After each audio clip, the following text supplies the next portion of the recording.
오늘의 크립토 정보 시간입니다. 2026 투자 트렌드 7편, 온체인 평판과 오프체인 데이터를 함께 써서 담보 없이도 빌려주는 신용 디파이 이야기입니다. 지금까지 디파이 대출은 거의 다 초과담보였습니다. 쉽게 말해 100을 빌리고 싶으면 150이나 200을 맡겨야 빌릴 수 있는 방식이죠. 그러니 안전하긴 한데 현실 금융에 비하면 너무 비효율적입니다. 그래서 2026년을 바라보는 투자 아이디어에서는 담보를 많이 맡기는 방식에서 벗어나 신용으로도 빌릴 수 있게 해보자는 흐름이 커지고 있습니다. 여기서 말하는 신용이란 지갑이 어떤 행동을 해왔는지, 그리고 블록체인 밖에서 어떤 실적과 현금 흐름이 있는지를 합쳐서 이 사람, 이 기관은 갚을 가능성이 높은가를 판단해 보는 겁니다. 다만 오늘 영상은 투자 권유가 아니라 구조 공부용입니다.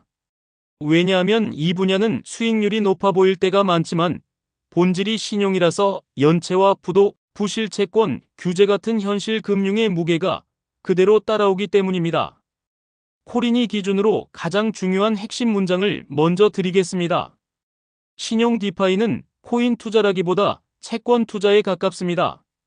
누군가에게 돈을 빌려주고 이자를 받는 구조이기 때문입니다. 그래서 가격 차트만 보면 위험합니다. 반드시 누가 못 갚을 수 있는지부터 봐야 합니다. 그럼 아주 쉽게 개념을 정리해 보겠습니다. 첫째, 초과담보대출은 담보가 전부인 대출입니다. 담보가 떨어지면 자동으로 강제 정리돼서 돈을 회수하려고 합니다. 둘째, 무담보나 부분담보대출은 담보가 없거나 적습니다. 그래서 심사와 한도 관리가 핵심이고 못 갚을 때 손실을 누가 떠안는지 설계가 생명입니다. 셋째, 온체인 평판은 지갑의 행동 기록입니다.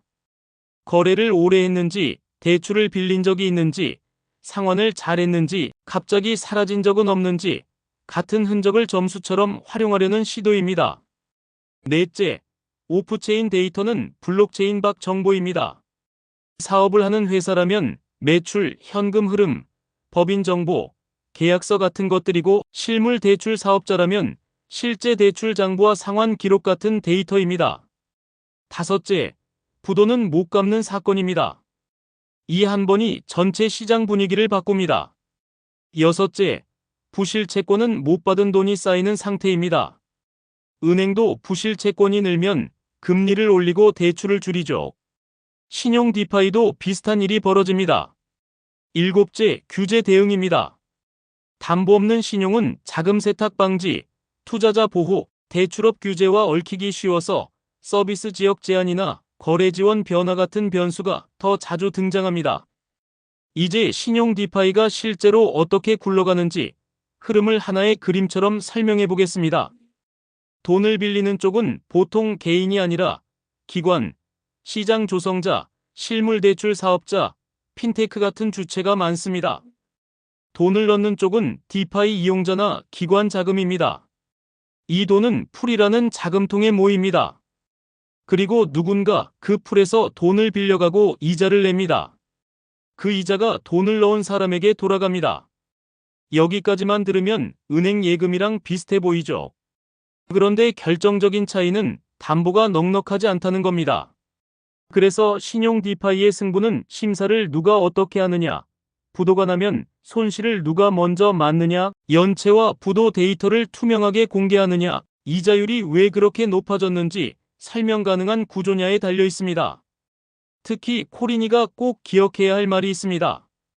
이자율이 높다는 건 보상이 크다는 뜻이 아니라 위험이 크다는 뜻일 수 있습니다. 돈을 급하게 빌리려는 쪽이 많거나 시장이 불안하거나 상환 능력이 의심될 때 금리는 올라가기 쉽습니다.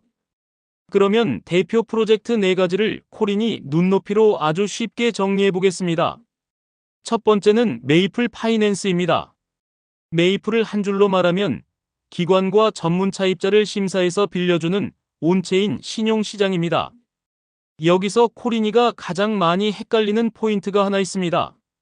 메이플은 토큰 구조가 변한 적이 있어서 예전 이야기만 하면 정보가 구형이 될 수 있습니다. 그래서 메이플을 콘텐츠로 만들 때는 현재 기준으로 어떤 토큰이 핵심이고 어떤 토큰은 역할이 줄었는지를 반드시 최신 공지와 공식 안내로 확인해서 설명하는 습관이 중요합니다. 그리고 메이플의 진짜 리스크는 가격이 아니라 신용사건입니다. 만약 큰 차입자가 사고를 내면 사람들이 자금을 빼기 시작하고 풀의 돈이 마르고 금리가 튀고 신규 대출이 막히는 식으로 충격이 빠르게 번질 수 있습니다. 그러니 메이플을 공부할 때는 누가 빌리는가, 심사 기준과 공개 수준은 어떤가, 손실이 나면 준비금이 먼저 막는지 후순위가 먼저 맞는지, 연체와 부도 기록을 얼마나 투명하게 공유하는지를 보셔야 합니다.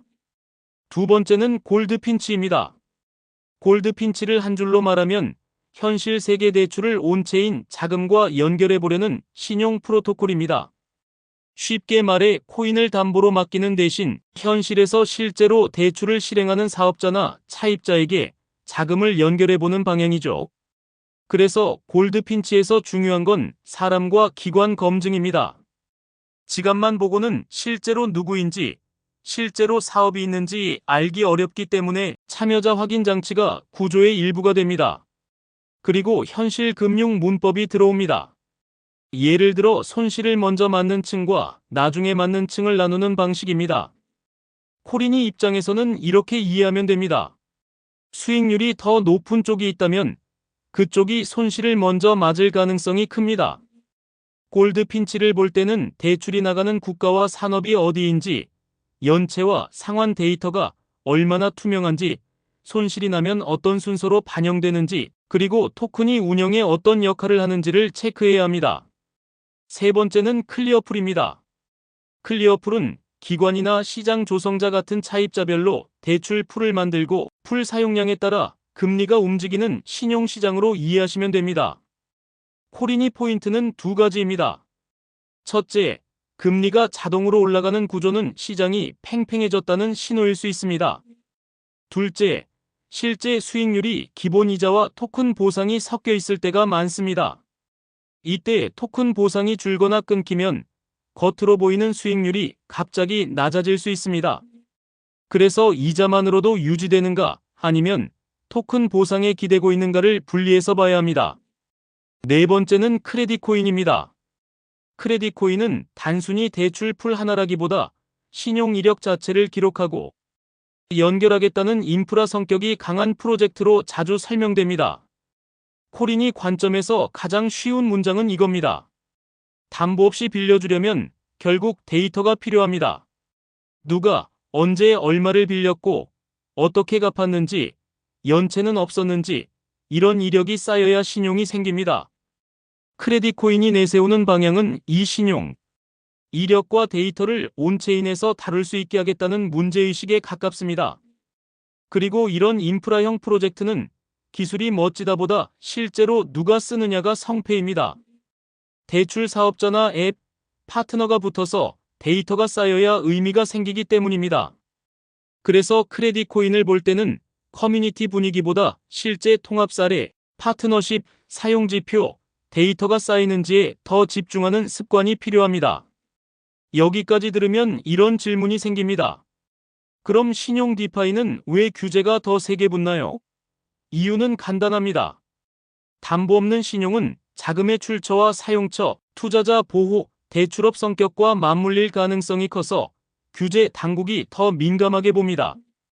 그래서 어떤 나라는 서비스가 제한될 수 있고 어떤 거래소는 거래 지원을 바꿀 수도 있습니다.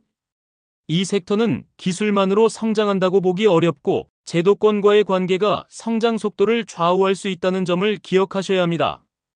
이제 코린 이용으로 수익률 보기 전에 반드시 체크할 12가지를 말로 정리해드리겠습니다. 첫째, 누가 빌리는가?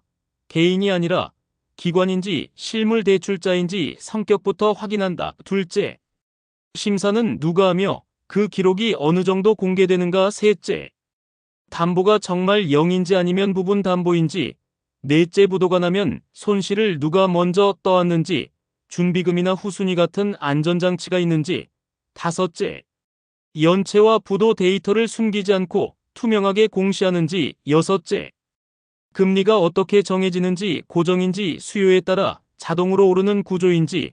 7째 수익률을 이자 수익과 토큰 보상으로 분리해서 계산해 봤는지, 8째 현실에서 계약을 집행할 방법이 있는지, 법적 계약과 추심 절차가 준비되어 있는지, 9째 토큰이 단순 운영 투표용인지, 실제 수익과 리스크에 연결되는지, 10째 규제나 서비스 지역 제한, 거래 지원 변동 가능성이 큰지, 11째 한 곳에 자금이 몰리는 구조인지, 여러 풀로 분산되는 구조인지, 12째 시장이 급락하거나 연쇄 부도가 났을 때 어떻게 버티는지, 스트레스 상황 시나리오가 있는지, 이 12가지가 신용 디파이의 방어력입니다.